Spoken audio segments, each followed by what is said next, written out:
ভাই আমার পড়তে ইচ্ছা করে না। আমি জানি আমার পড়ার দরকার। কিন্তু পড়তে গেলে কেমন জানি ভাল লাগে না।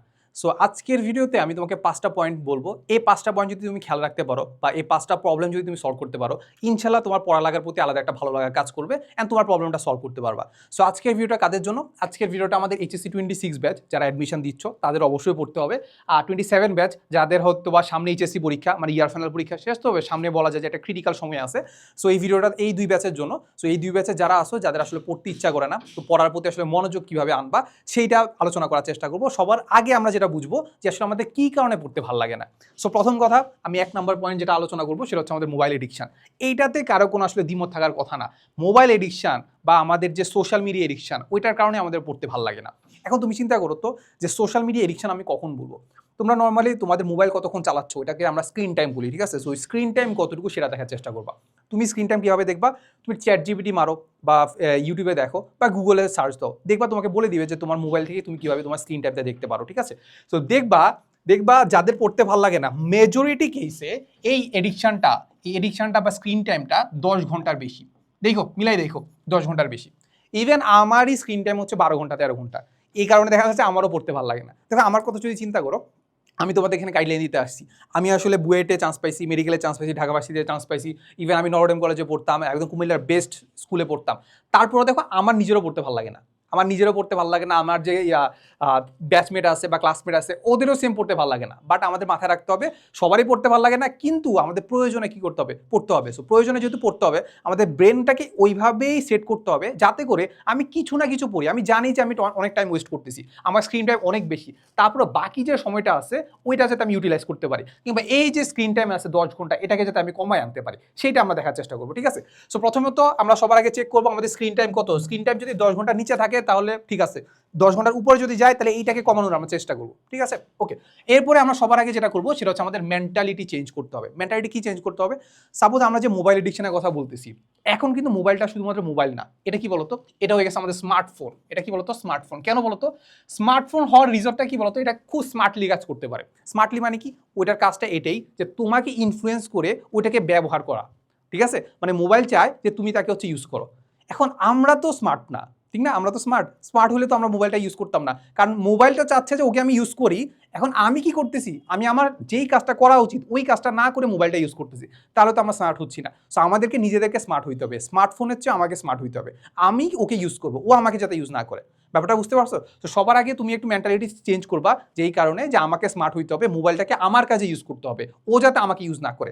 এইটা একটা জিনিস। আর আরেকটা জিনিস মাথায় রাখবা, হতাশ হওয়ার কিছু নাই।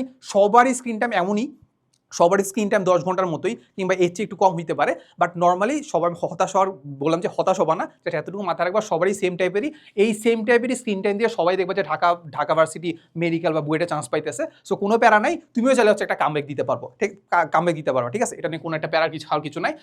এখন তুমি এই স্ক্রিন টাইমটা কিভাবে কমাবা, 10 ঘন্টার নিচে কিভাবে আনবা, ঠিক আছে? এইটার সবচেয়ে বড় কাজ হইতে পারে যে তুমি স্ক্রিন টাইম কমাবা না। কি করবা না? তুমি স্ক্রিন টাইম কমাবা না, কিন্তু যে 10 ঘন্টা স্ক্রিন টাইম আছে ওই 10 ঘন্টাকে তুমি কিভাবে ইউটিলাইজ করতে পারো, ওই ইউটিলাইজের জন্য তুমি যেটা করতে পারো, সাজেশনগুলো চেঞ্জ করতে পারো। সাজেশনগুলো চেঞ্জ করা মানে কি?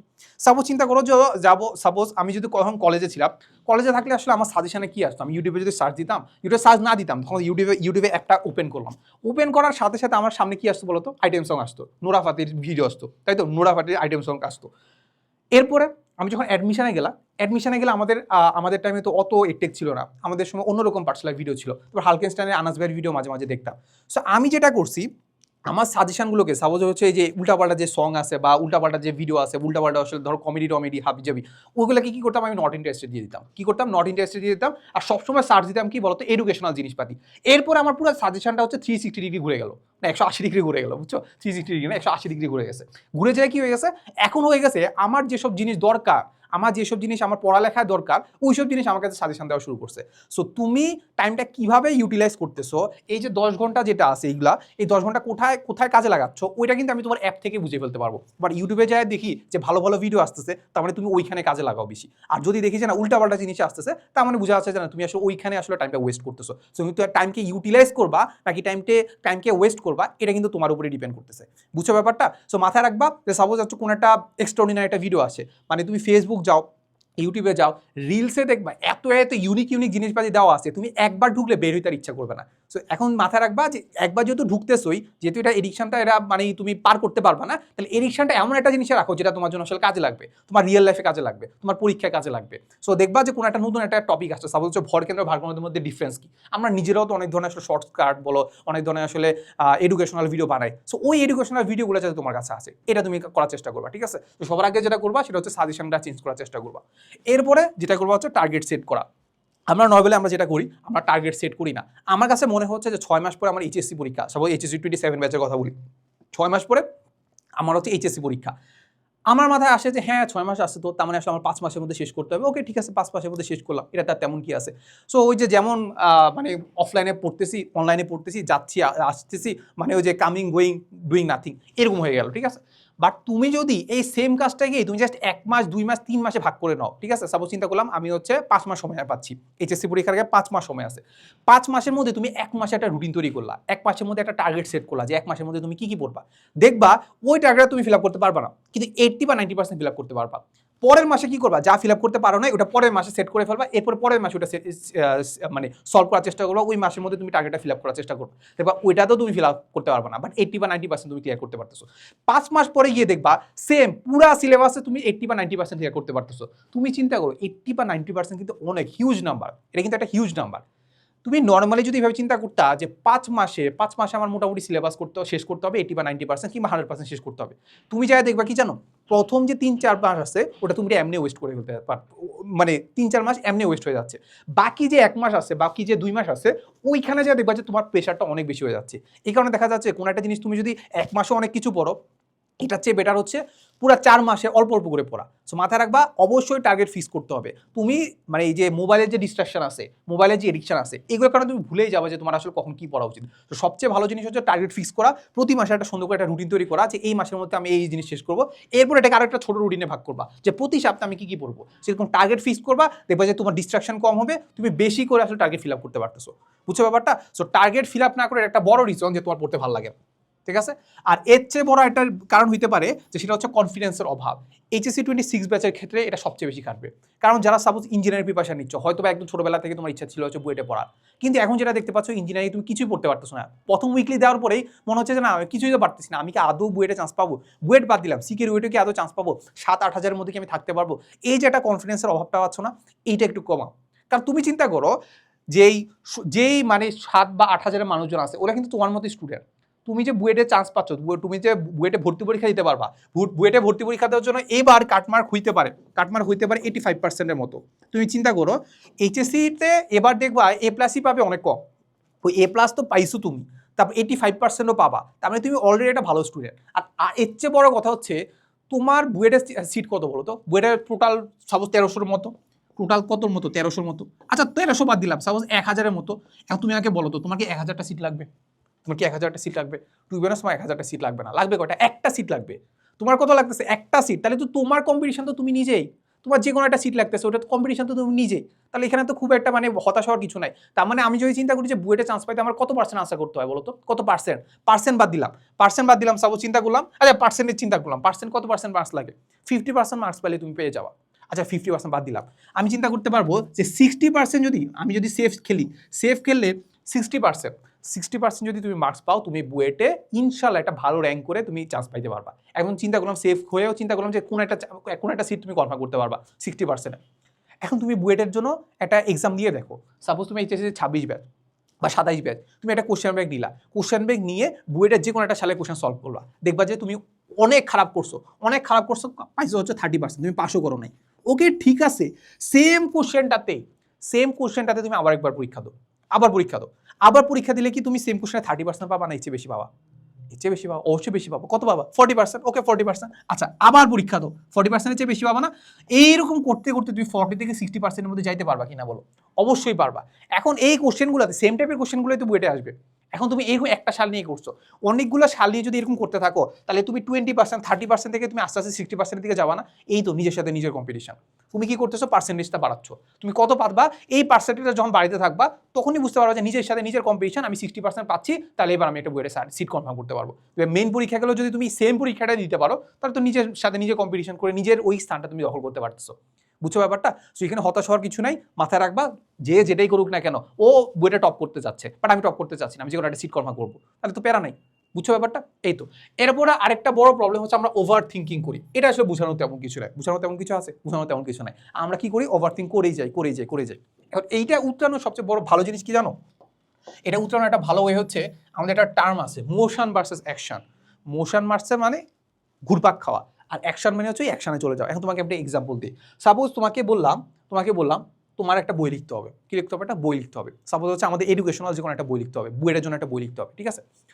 এখন তোমাকে যদি সাপোজ আমি বললাম যে না, বুয়েটের জন্য বাদ দিলাম, তুমি যে কোনো একটা বই আমাকে একটা লিখে দাও, ওইটা আমি বিক্রি করবো, ঠিক আছে? তোমার প্রথমে মাথায় যেটা আসবে কি জানো? আমি কিসের বই লিখবো? প্রথমে মাথায় আসবে কিসের বই লিখবো, ঠিক আছে? আচ্ছা, কিসের বই লেখার পরে তোমার মাথায় আসতেছে আমার বই জনরা কি হবে? জনরা কি? এটা এডুকেশনাল হবে, নাকি এটা একটা গল্পের বই হবে, নাকি এটা ফিকশনাল বই হবে, কিসের বই হবে? আচ্ছা, এটা ভাবলাম। এরপরে আচ্ছা ঠিক আছে, ভাইয়া যেহেতু বলছে ভাইয়া বিক্রি করে দিবে, ভাইয়া আমাকে কত টাকা দিবে? এটা একটা জিনিস হইতে পারে। তারপর আবার মাথায় চিন্তা করতে পারো, আচ্ছা আমি যে বইটা পাবলিশ করবো এখানে আমার কত টাকা খরচ হবে, কিংবা এটা কোন পাবলিকেশনের জন্য আসলে আমি এটা ছাপাবো, বা কোন পাবলিকেশন আমার বইটা ছাপাবে। এই যে ঘুরপাক খাচ্ছে, দেখবে যে এইটা করতে করতে তোমার এক সপ্তাহ কিংবা দেখবে এক মাস চলে গেছে। এটাকে বলে আমরা মোশন। এটাকে কি বলে? মোশন। এইটা উত্তরানোর সবচেয়ে ভালো জিনিস কি জানো? এত কিছু চিন্তা না করে তুমি একটা কি করবা? বই লিখেই ফেলো। কি লিখবা? বই লিখে ফেলো, বই লিখে ফেলো, ঠিক আছে? সো বই লেখা শুরু করে দাও। এখন বই যখন লিখে ফেলতেছো, কোনো না কোনো কেউ না কেউ তো কোনো পাবলিকেশন তো বইটা পাবলিশ করবে, এবার কখনো না কখনো তুমি তো এটা প্রফিট লাভ করবা। সো বইটা লিখে ফেলতে যাও, ঠিক আছে। তোমার যদি মনে হয় যে না এটা জনরাটা ঠিক নাই, কিংবা ভাই আমাকে এনাফ টাকা দিচ্ছে না, তো আরেকটা বই লিখবো, সমস্যা কি? আমার একটা বই তো লেখার এক্সপিরিয়েন্স আছে। সেম গোষ্ঠ আমাদের পড়াশোনা। আমার মনে হইতে পারে যে আমার কি আদৌ বুয়েট হবে, বুয়েটে কি 85% পাবো, আমাকে বুয়েট অ্যাডমিশনের জন্য প্রিপারেশন নেওয়া উচিত নাকি ভার্সিটি প্রিপারেশন নেওয়া উচিত? এত কিছু না করে জাস্ট গো ফর ইঞ্জিনিয়ারিং। তোমার বইয়ের টার্গেট ছিল তুমি ইঞ্জিনিয়ারিংয়ের জন্য পড়ো, এরপরে যা হবে দেখা যাবে। তুমি পড়তেছো তো অ্যাটলিস্ট, আজকে কি আমি ফিজিক্স পড়বো, নাকি আজকে আমি কেমিস্ট্রি পড়বো, নাকি আজকে আমার ম্যাথ পড়া উচিত? এত কিছু চিন্তা না করে আগে একটা পড়ো, অ্যাটলিস্ট কি পড়ো। তুমি যে চিন্তা করতেছো একটা লুপের মধ্যে ঘুরতেছো না, আজকে পড়ি নাই, সেটা কি করলাম, এটা চিন্তা করতে করতে দেখবা যে পরের দিন যে পড়ো নাই, আগের দিন যে পড়ো নাই, পরের দিন আবার রিগ্রেট করতেছো। এই রিগ্রেটের মধ্যে বারবার ঘুরপাক খাচ্ছ। এর চেয়ে ভালো জিনিস রিগ্রেট না করে পড়তে বসে যাও। কি করা? সবচেয়ে কঠিন কাজ কি জানো? পড়াটা শুরু করা। সো 5 মিনিটের জন্য একটা চিন্তা করো যে আমি 5 মিনিট পড়বো। 5 মিনিট পড়তে গিয়ে দেখবা যে তুমি জিনিসগুলো বুঝতে পারতেছো যে না আসলে আমার আরো পড়া উচিত, তখন দেখবা যে নিজে নিজে আবার পড়া শুরু করে দিবা। সো পড়াশোনাটা শুরু করা ইম্পর্টেন্ট, ঠিক আছে? সো এটার জন্য আমাদের মাথায় রাখতে হবে আমরা কি করবো? অ্যাকশনের মধ্যে থাকবো, মোশনের মধ্যে থাকবো না, ঠিক আছে? আচ্ছা, এরপরে আরেকটা বড় রিজন হচ্ছে আমরা টেবিলে বসে পড়ি না। টেবিলে বসে কেন পড়ি না? কারণ আমার কাছে মনে হচ্ছে যে একই পড়াই তো, ভাইয়া তো পড়াচ্ছে, সমস্যা কি, আমি শুয়ে পড়ি। বাট ওই যে ভাইয়া যে এফোর্টটা দিচ্ছে, ভাইয়া তো দাঁড়ায় ক্লাস করাচ্ছে, ভাইয়া যে এফোর্ট দিচ্ছে, ভাইয়ার ব্রেন শার্প হচ্ছে, ভাইয়া টাকা পাচ্ছে, তুমি কি পাচ্ছ? তোমার কাছে মনে হচ্ছে যে ভাইয়া করাচ্ছে, ভালোই তো লাগতেছে, পরীক্ষার হলে আনসার করতে পারবা না। একদম ড্যাম শিওর আমি পরীক্ষার তুমি আনসার করতে পারবা না। তোমাকে যেটা করতে হবে, টেবিলে বসলে কি হবে? ইফিসিয়েন্সি বাড়বে। তুমি জিনিসটাকে মনোযোগ বেশি দিচ্ছ, তুমি তোমার ব্রেনকে বলতেছো না এটা বেশি ইম্পর্টেন্ট, তখন দেখবা যে ব্রেন ওটাকে আসলে বেশি ভালো করে ক্যাচ করার চেষ্টা করবে, ও বেশি দিন রাখার চেষ্টা করবে। সো ওই জিনিসটা ইম্পর্টেন্ট। সো মাথায় রাখবা তুমি যাই করো না কেন তুমি বসে বসে পড়াশোনা করবা, ঠিক আছে? আচ্ছা, এখন এটার অভ্যাসটা কিভাবে করবা? কোটা ফ্যাক্টরি দেখছো? কোটা ফ্যাক্টরি যারা দেখো না তারা একটু দেখতে পারো। সো ওইটাও কাইন্ড অফ আমাদের হচ্ছে অ্যাডমিশন টাইমের একটা সিরিজের মতো। সো এটা চাইলে দেখতে পারো। সো কোটা ফ্যাক্টরিতে একটা জিতু ভাইয়া নামে একটা ভাই আছে, উনি একটা জিনিস বলছিল, এটা নর্মালি অনেক জায়গায় তুমি পেয়ে যাবা। It takes 21 days to change your habits. তোমার হ্যাবিট চেঞ্জ করার জন্য 21 দিন লাগে। 21 দিন লাগে। এখন তুমি কি করবা? তোমার তো এখন বই যে টেবিলে পড়তে ইচ্ছা করে না, টেবিলে পড়ার অভ্যাসও নাই। তুমি যেটা করবা, তুমি যাই করো না কেন, সাপোজ তুমি মুভি দেখতেছো, সাপোজ এই কোটা ফ্যাক্টরি সিরিজটাই দেখতেছো, কোথায় বসবা? টেবিলে বসে দেখবা।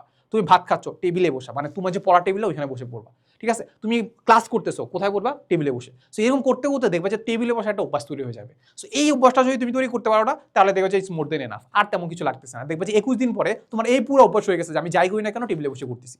বুঝছি ব্যাপারটা? ওকে। আর আরেকটা বড় সমস্যা হচ্ছে আমরা লিখার অভ্যাস করি না। মাথায় রাখবা আমাদের তো অনেকগুলো ইন্দ্রিয় আছে, তাই না? সো একটা ইন্দ্রিয় হচ্ছে আমরা এই যে চোখে দেখতেছি, আমরা চোখে যখন দেখতেছি তখন জিনিসটা আসলে আমাদের মাথার ভিতর ঢুকতেছে, বাট যখন আমরা মুখে বলতেছি ওই জিনিসটা আরো ভালো করে ঢুকতেছে। যখন আমরা লিখতেছি তখন কত কিছু কাজ করতেছে বলো তো, কতগুলা মানে মাসেল কাজ করতেছে, ঠিক না? কতগুলা জিনিস কাজ করতেছে, এই কারণে দেখা যাচ্ছে ওই জিনিসটা ইফেক্টিভ বেশি হচ্ছে। সো যাই করো না কেন, যাই ম্যাথ করো না কেন, একদম হাতে কলমে লেখার চেষ্টা করবা। পরীক্ষার হলে HSC 26 ব্যাচ অ্যাডমিশনের মানুষজনের ম্যাথে সবচেয়ে বেশি ঘটে এই কাজটা, যে মানুষ পড়েই যায় কিন্তু হচ্ছে প্র্যাকটিস করে না। সো মাথায় রাখবা, যত বেশি প্র্যাকটিস করবা এটা তোমার কোনো ধরনের ক্ষতি নাই, কোনো ধরনের ক্ষতি নাই। নোট করা দরকার হলে যদি নোট না করো তারপরেও লিখে যাবা, কি করবা, লিখে যাবা। এই হচ্ছে মোটামুটি কথা। সো আমি এখানে 5টা পয়েন্ট নিয়ে আলোচনা করছি, দেখবা যে এই 5টা পয়েন্ট তোমাদের কারো না কারোর সাথে মিলে যাবে। তুমি যদি পড়তে ভালো না লাগে এই 5টা পয়েন্টের মধ্যে দেখবা যে তোমার রিজনটা মানে বসে আছে আর কি, ঠিক আছে। এই তো, সো মোটামুটি আসলে এটাই তোমার রিজন। আর এর বাইরেও কারো যদি কোনো রিজন থাকে তাহলে একটু কমেন্টে জানাতে পারো। আর আরেকটা জিনিস, টুইডে 6 ব্যাচের জন্য কিন্তু আমরা অলরেডি আমাদের অ্যাডমিশন কোর্সগুলো কিন্তু অলরেডি লঞ্চ হয়ে গেছে। ভার্সিটি, মেডিকেল, ইঞ্জিনিয়ারিং সবগুলো কিন্তু আলাদা কোর্স আছে। সো চাইলে হচ্ছে কমেন্ট আর ডেসক্রিপশন লিঙ্কে চেক করতে পারো। লিঙ্কে গেলেই দেখবা যে আমাদের ডেমো ক্লাসগুলো দেওয়া আছে। তোমার কাছে যদি মনে হয় যে তুমি ডেমো ক্লাসগুলো দেখে তুমি আসলে তোমার অ্যাডমিশন চাইটাকে আরেকটু এক ধাপ এগিয়ে নিতে চাও, তাহলে আমার কাছে পার্সোনালি মনে হয় যে কোর্সে ভর্তি হয়ে যাওয়া উচিত, ঠিক আছে। এই তো, সো দেখা হবে নেক্সট কোনো ভিডিওতে। আসসালামু আলাইকুম সবাই।